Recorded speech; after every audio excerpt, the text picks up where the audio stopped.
తాకట్లో ఉన్న మీ బంగారాన్ని విడిపించి ఆ రోజు ఆన్లైన్ రేటుకి కొంటాం. Sharma gold company. లేటుగా వచ్చిన లేటెస్ట్గా రీఎంట్రీ ఇచ్చింది రాములమ్మ. అనూహ్యంగా ఆమెకు ఎమ్మెల్సీ ఇవ్వడమే ఆశ్చర్యపరిస్తే ఇప్పుడు మంత్రి కూడా అవతారనే ప్రచారం మరింత ఆసక్తిని రేపుతోంది.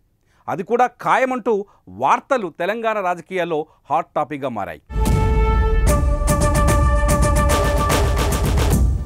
పోలీస్ క్యారెక్టర్ అంటే ముందుగా గుర్తొచ్చేది హీరోల్లో సాయి కుమార్ అయితే హీరోయిన్స్లో విజయశాంతి. ఈ lady super star daring and dynamic police officers పాత్రలో నటించి తెలుగు మహిళా ప్రేక్షకుల్లో గుండెల్లో నిలిచిపోయారు. పోలీస్ పాత్రకు తనే పర్ఫెక్ట్ అనేలా తన పవర్ఫుల్ యాక్టింగ్తో విజయశాంతి పేరు తెచ్చుకున్నారు.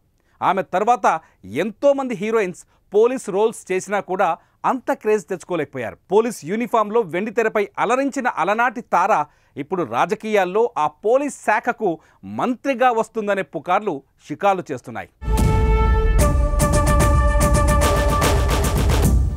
తెలంగాణ ఉద్యమంలో కీలక భూమిక పోషించిన రాములమ్మ అప్పట్లో మెదక్ నుంచి ఎంపీగా ప్రాతినిధ్యం వహించారు. ఆ తర్వాత ఆమెకు అంతగా కలిసి రాలేదు. చాలా ఏళ్ల తర్వాత ఇప్పుడు ఎమ్మెల్యే కోట ఎమ్మెల్సీగా ఆమెకు అవకాశం దక్కింది.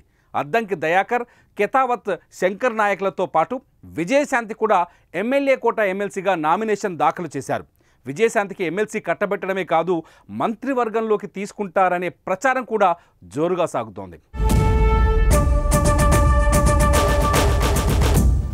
స్థానిక ఎన్నికలకు ముందు లేదా తరువాత జరిగే మంత్రివర్గ విస్తరణలో విజయశాంతికి బెర్తు దక్కడం ఖాయమని రాజకీయ విశ్లేషకులు చర్చించుకుంటున్నారు. ప్రస్తుతం సీఎం రేవంత్ రెడ్డి వద్ద కీలకమైన మున్సిపల్, విద్యా, హోంశాఖలున్నాయి.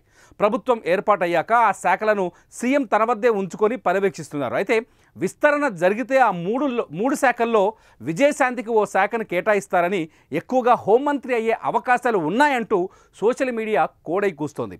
మరికొందరు విద్యాశాఖను కూడా కేటాయించే అవకాశం ఉందని కూడా అభిప్రాయం వ్యక్తం చేస్తున్నారు.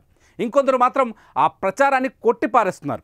నామినేషన్ వేశాక మీడియా నుంచి కూడా మంత్రి పదవిపై విజయశాంతిపై ప్రశ్నలు ఎదురవ్వగా ఎమ్మెల్సీగా అవకాశం ఇచ్చిన అధిష్టానం మంత్రివర్గంలోకి కూడా తీసుకుంటుందో లేదో తనకు తెలియదని జవాబిచ్చారు. మీనాక్షి నటరాజన్ రాష్ట్ర కాంగ్రెస్ వ్యవహారాల ఇన్ఛార్జిగా బాధ్యతలు తీసుకున్నాక విజయశాంతి తెరపైకి వచ్చారు. కాంగ్రెస్ అధికారం అందుకొని ఏడాది దాటిపోయినా సైలెంట్గా ఉన్న రాములమ్మ ఒక్కసారిగా వైలెంట్ ఎంట్రీ ఇవ్వడం, మంత్రి అవుతారని ప్రచారం జరగడంతో ఆమె అభిమానుల్లో కొత్త ఉత్సాహం ఉరకలేస్తోంది. మరి ఏం జరుగుతుందో చూడాలి.